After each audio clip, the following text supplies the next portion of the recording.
everyone. I am so excited for this episode of Parenting and You with me, Dr. Shefali, because I have none other than the fantastic Terri Cole, my dear friend, a licensed psychotherapist, so gifted, an amazing author of books you have to read right now, Boundary Boss and Too Much. Both these books are staples in my life, and I give it to almost all my clients because they are so useful.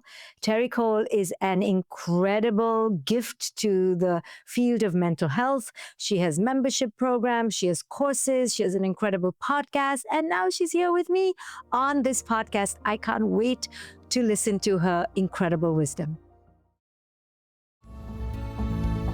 Hey everyone, I am super excited because this next guest is one of my favorites, and it's going to be one of yours too. Joining me now is licensed psychotherapist, transformation coach, expert at turning fear into freedom, author, podcaster, the amazing one and only, my dear friend, Terri Cole.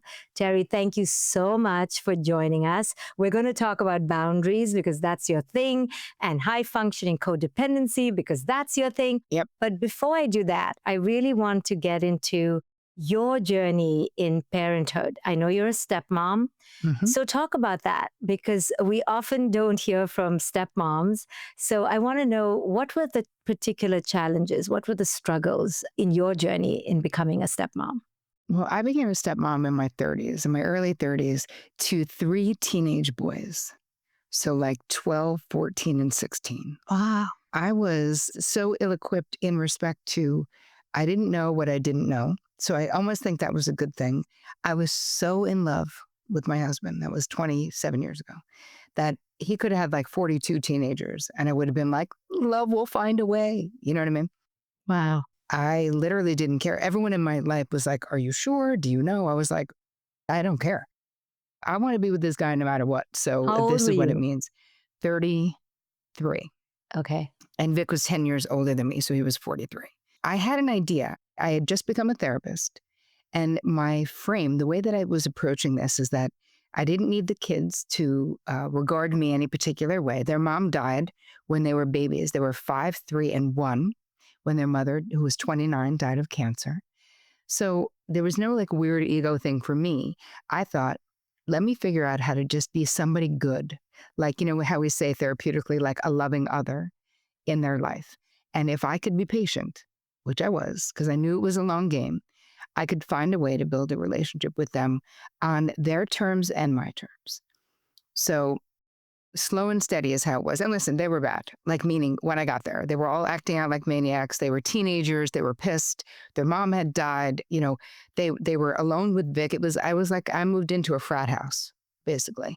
So it was this beautiful old Victorian house. It was actually designed by Stickley, believe it or not, but it had like orange wallpaper. Do you know what I mean? Like it just they needed so much help, and that friggin' house needed so much help. So I felt like we had this parallel process going on where I said to Vic, listen, even though I'm a therapist, I'll do this, but literally everyone has to get into therapy immediately.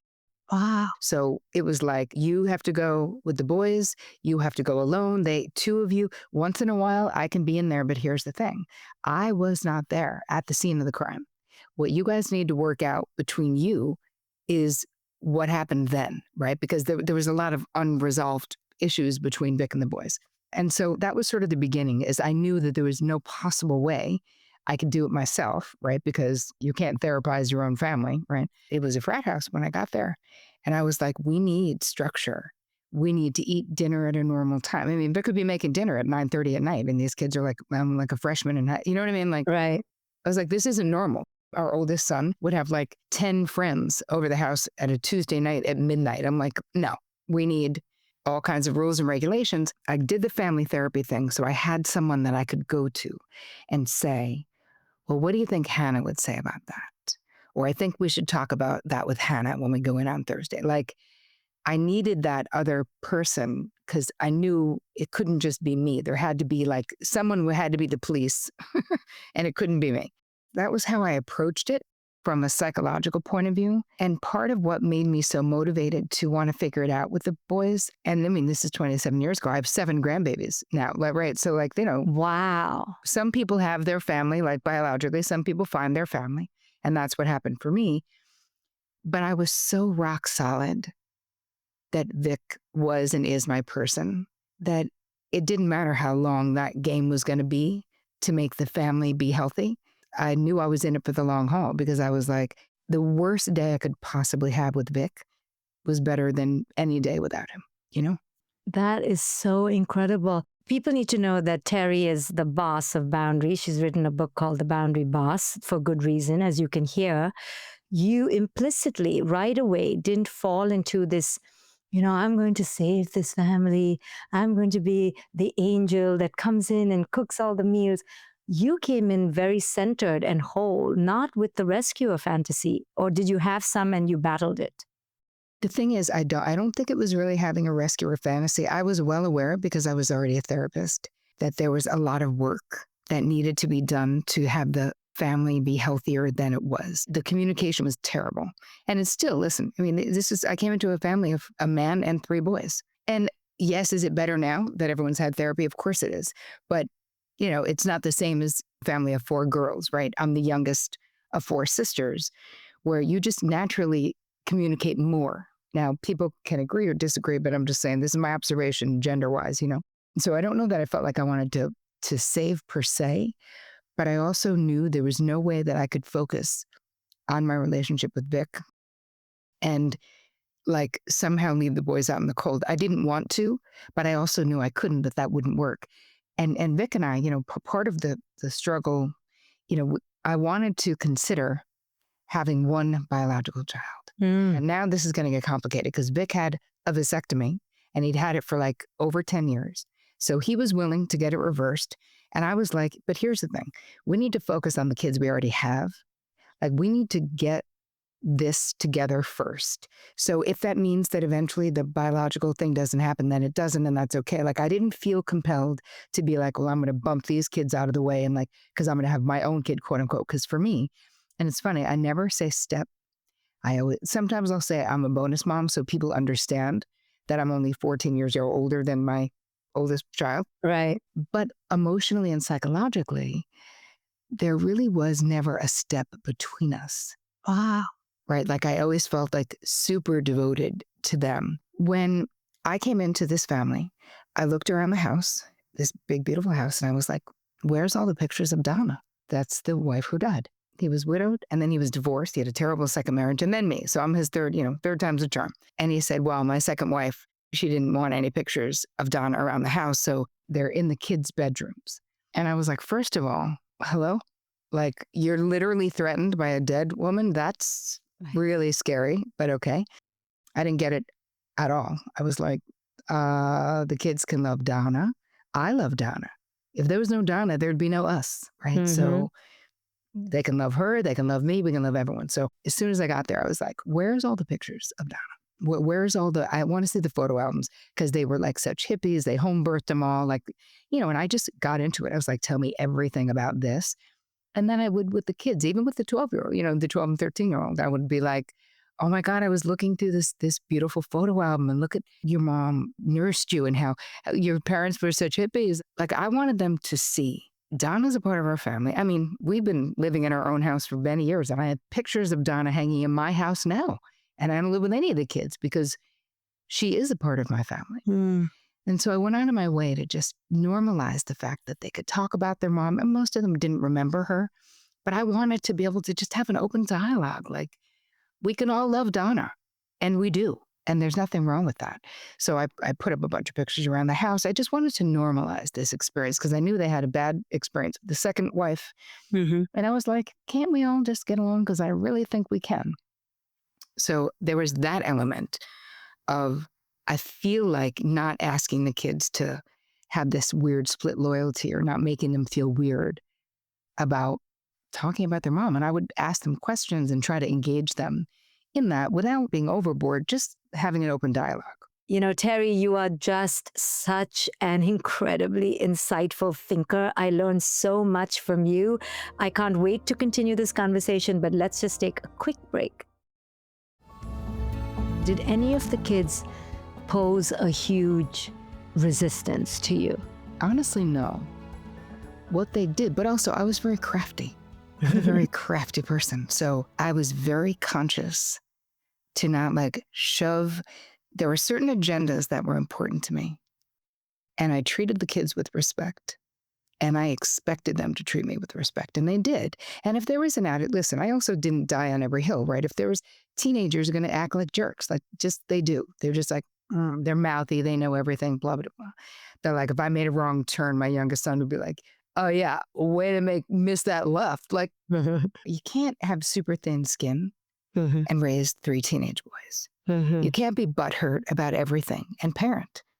Like, one thing my mother said to me when Vic and I fell in love is she was like, Terry, listen, don't let other people make you think that you're less than because you didn't birth these kids.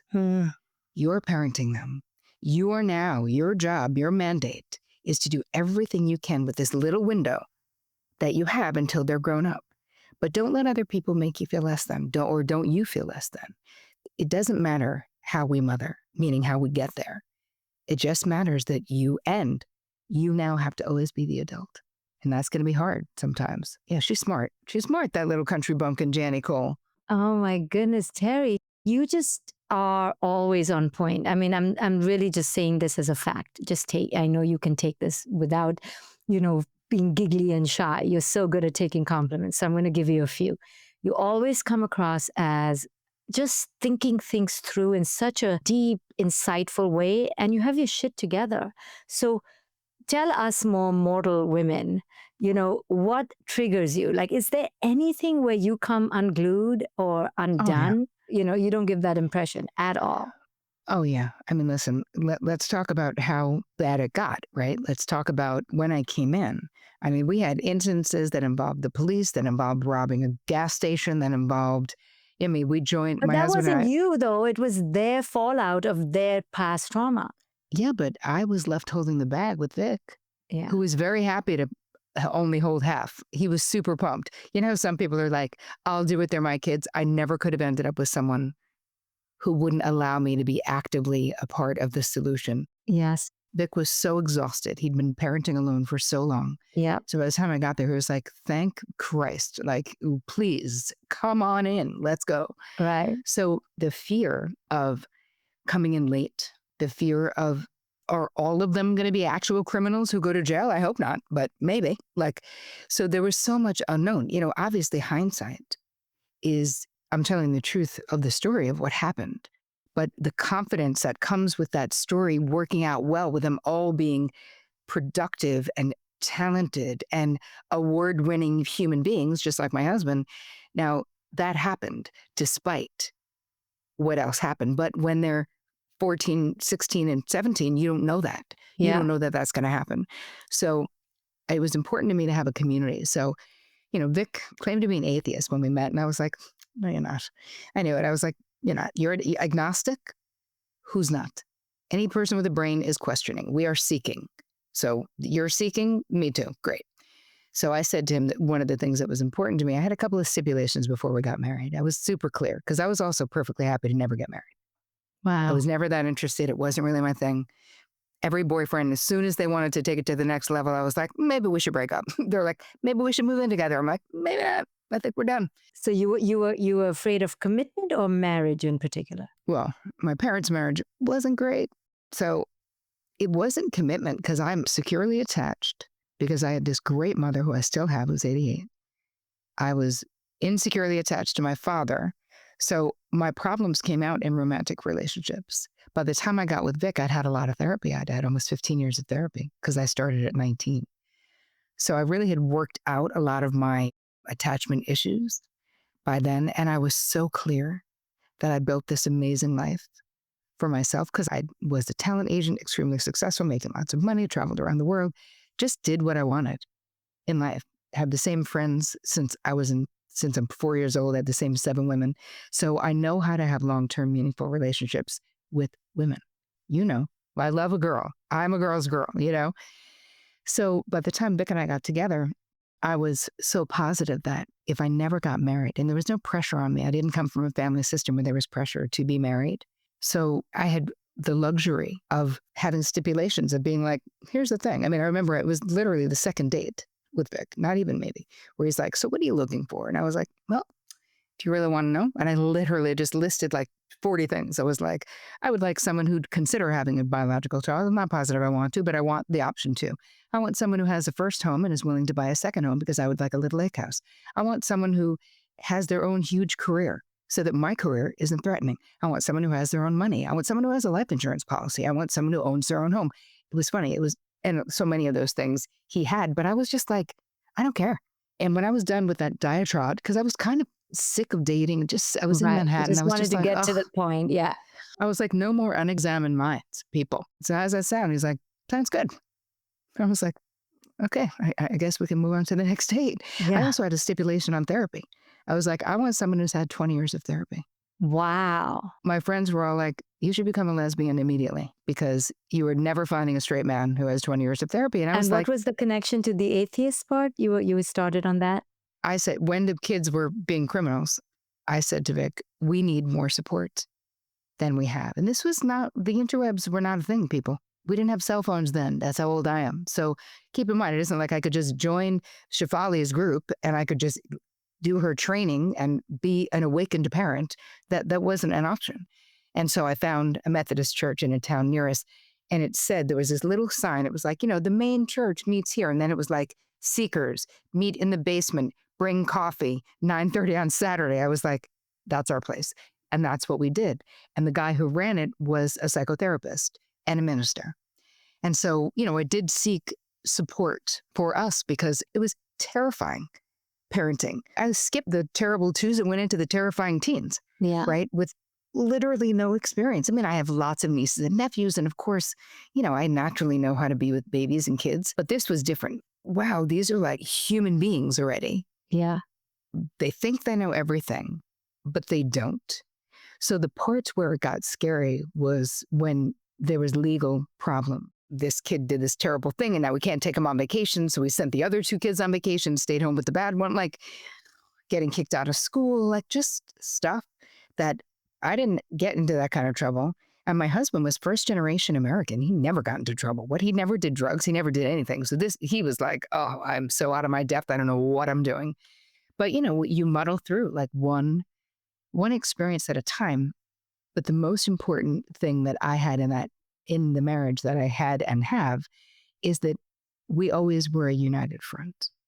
And I would say to the boys, hey, you can have psychological privacy with me or emotional privacy with me, but I'm no secret keeper. If you tell me something that dad needs to know, I'm going to tell him. So just know that. I knew kids would try to triangulate.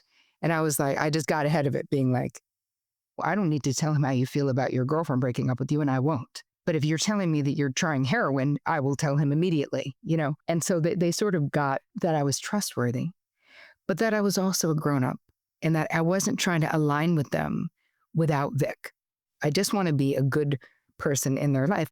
But, I'm sure they resented me for lots of things, like bringing a lot of the structure into the home, but I had to do it. We had to have a time when we ate dinner. We had to have, like, it's a Tuesday night, and no, you cannot have 10 friends over at 11 p.m. because that's ridiculous.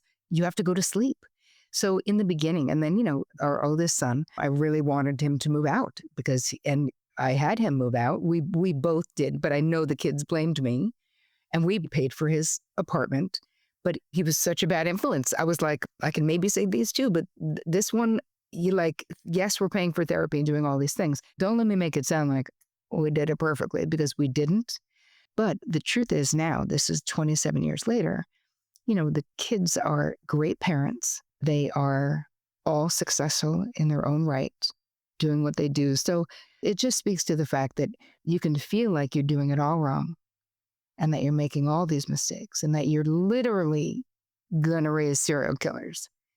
And what my mother told me all those years ago, she was like, Terri, listen, everything you're doing is sinking in. everything you're saying. Because I would call her, like, 2 years in, I was like bawling my eyes out on Sunday, calling my mother, being like, wasting my youth and my beauty in this house. Like, don't know what I'm doing here. Why is this what I signed up for? Or I would say, this isn't what I signed up for. And my mother would say, oh no, man, this is exactly what you signed up for, Terri. Be the parent. Be the parent. No one said it was going to be fun. You knew this when you came in here. So don't act like it's not what you signed up for. Like, she had the tough love angle, but she was also super supportive. And she was like, Terri, let me tell you something. Everything that you're doing, it seems like they're ignoring. It's not, it's just falling on deaf ears. They don't give a crap. They don't, because teenagers are like, you guys are so bougie, calling each other babe. Like, they used to like make fun of us, And she's like, you're going to see when they get into their mid-20s that everything that Vic has done all these years, just being like an upstanding person, being successful in his business, because he's a very successful illustrator and artist and political artist on the cover of, Rolling Stone magazine and Time. And, he's been working endlessly for the past 50 something years, And she's like, you're going to see it all got in. And I was like, well, when they were teenagers, I go, well, when am I going to see it? And she's like, probably by the time they're in their mid-20s. And by then that seemed like it was never coming. I was like, oh my God. But she was so right. So I say this to all the parents out there, whether you're bonus parents or whether you're bio parents, whatever you're doing, even if it seems like you're wasting your youth and your beauty, I promise you, you're not. They're watching you. They're seeing you, the way that you relate to each other. If you're a single parent, the way you relate to the world of dating and other partnerships, the way you relate to yourself, all of those things, they're soaking it up. And even if they act like they're not, they are. So it's worth it. Like, when you're thinking, God, is it worth the effort? I promise you, it's worth the effort. Wow. I mean, it's so amazing that you now have the perspective of this lifespan of seeing things, because my daughter's 22 and I still, I'm wondering, when am I going to see the payoff? I do believe the mid-20s, late 20s is when you begin to see the payoff. And it's so sudden. I know it's going to happen soon. Yep. But it does feel like a tireless, endless, unrewarding. And thankless, unrewarding. Yes. We get little rewards here and there, but they're few and far between. And you wonder, man, we give so much to these kids. When are we going to see the fruits of the labor, And that's our agenda, and we have to be honest about it. We do want to see the fruits. But so much of parenting is about just those moment by moment, ordinary, instances where we see glimmers of a self developing, but Yes. then the harrowing moments of like, oh my God, are these addicts and losers? Are they ever going to leave the house? Oh, yeah. Are they ever going to sustain a livelihood? Like, it's so terrifying. My daughter's 22 and about to graduate, and I can't see the positive future yet. You get scared. So what would your advice be to parents who are terrified for their kids, given the political climate, given climate crisis? What would you say to us as we're anxious? Well, all we can do is like stay on our own side of the street and control our own side of the street. So what that looks like is, to me, relating to your children like they're capable, right? If we look at the prophet, right, he's got that poem on child rearing, basically. And it's so beautiful. It always makes me cry because it's the hardest thing to do as a parent. And it's basically saying like, hey man, you don't own your kids. It's an honor that you get them for as long as you do. And your job as a parent is to be the bow that is steady, and your children are the arrows, and your job is to let them go far, right? So we have to, what does that mean? That means letting them experience consequences for their behaviors. That means teaching them critical thinking and deductive reasoning. That means not being an auto advice giver. That means stop centering yourself in your child's problem. When your kid comes to you, I don't care if they're 6, 16, or 60, they come to you with a problem. Before you say anything, you say, okay, let's start with, what do you think you should do? And then stop talking. And if they go, I don't know, I want to know what you think, you can say, okay, in the end, I'll give them my 2 cents. But it's so much more important what you think, because it's your life. So what does your gut say? Because I believe in your gut. You could say that to a 6-year-old or a 16-year-old, because if you want them to develop a gut instinct that they can trust, you have to teach them what that looks like. And it doesn't look like you telling them what to do at every turn. Let's say your kid comes home, 7 years old, and says, I had a terrible day at school today. Well, why? I got in a fight with Bobby. Okay. Some parents would go, we don't fight in this family. You're going to march in there tomorrow and apologize to Bobby. Never even letting the kid tell you what happened. What I say is you say, okay, let's start with, tell me what happened. Listen to the whole convoluted story because 7-year-olds tell terrible stories. So just be patient. Let them tell it. And then you ask, okay, so now what do you think you should do to handle this tomorrow in school? And then stop talking. And even if they give a terrible answer, like, I think I should go in and double down and punch him twice in the face, we're not going to agree with that. We're not going to condone that. But when we allow the people in our lives, whether it's our partners, whether it's our children, our siblings, our whoever, if we give them the space to talk, what we're doing is we're deepening the intimacy. But with children, they're telling us so much about what is in their mind. And if you're the one who's always dominating the conversation with directional shit to do, you don't know what's in their mind. And it's hard because what happens is raising kids kicks up our own fears.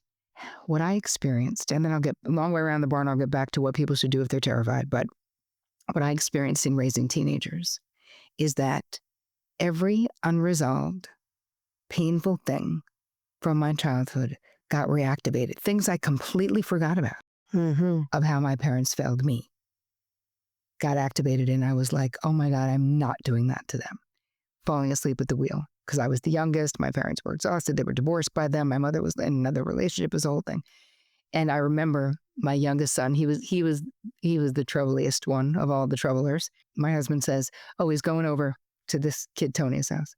I go, you mean that kid, Tony, who's like a really bad kid?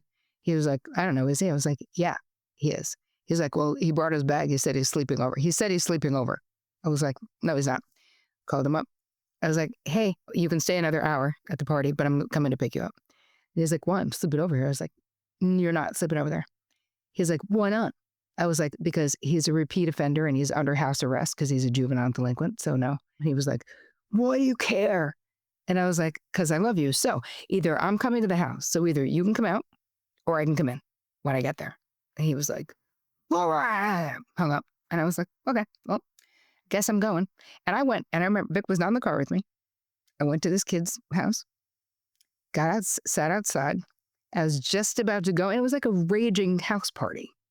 Here's me going in. Keep in mind, I was in my 30s, and it looked like I was in my 20s. Right. So all the kids' friends at school were like, who the hell is that? You know what I mean? So I was about to get out of the car, and he comes with this friggin' duffel bag, and he's like, whatever.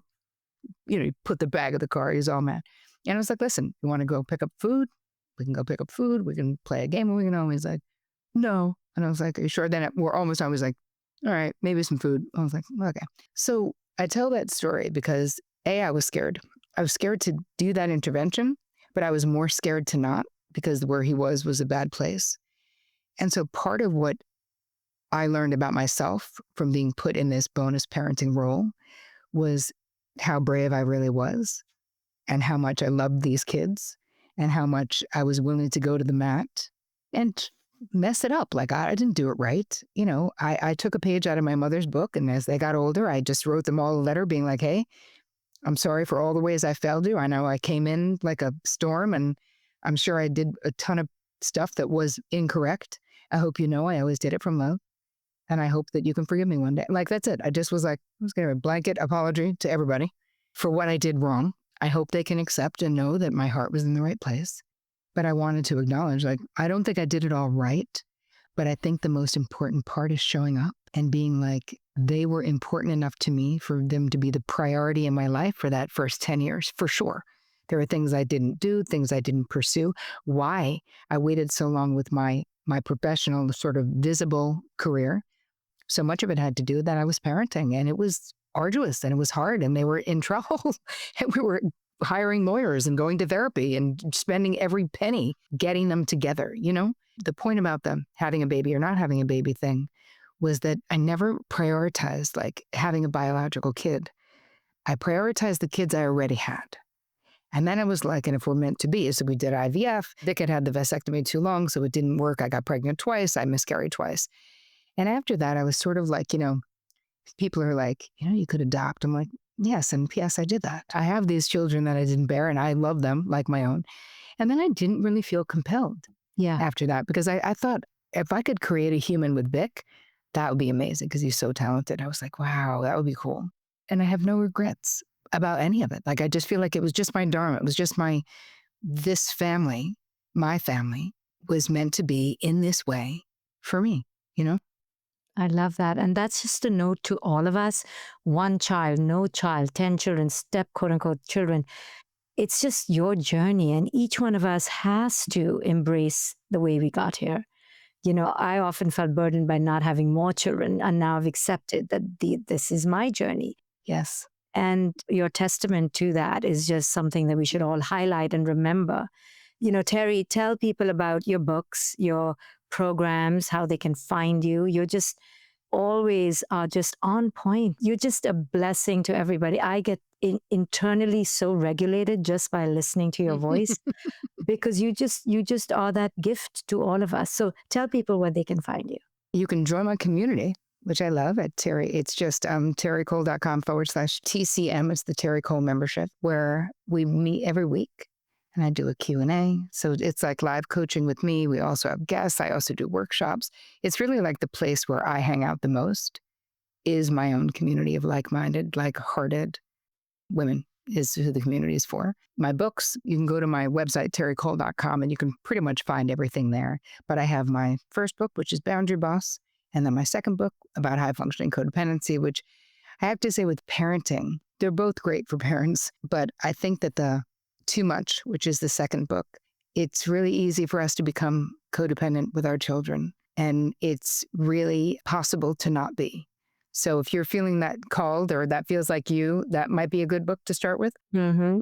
I also have a podcast that you've been on multiple times. You're a frequent flyer on the Terri Cole Show, which is going to be 10 years in September that I've had my show. Wow. That's incredible. I hang out also on Instagram at Terri Cole. Yeah, I love it. I love it. Thank you, Terri. I adore you. You're such a teacher to me, and I just want to say thank you. Thank you, my friend. Thanks for having me. I'm sure all of you listening felt immediately regulated and calm because that's just the effect of Terri Cole. She just has this incredible way of deconstructing things, articulating things. She's always on point. I'm telling you, I've never heard her say anything that has been inappropriate or off the charts. So she's just incredible, isn't she? Well, I learned so much from this podcast. I hope you did too. You know where to find her. Thank you so much for joining us. I will see you on the next episode of Parenting and You with me, Dr. Shefali. Parenting and You with Dr. Shefali is for educational and informational purposes only. It is not intended as a substitute for professional medical, psychological, psychotherapeutic, coaching, healthcare, or other qualified professional advice, diagnosis, or treatment.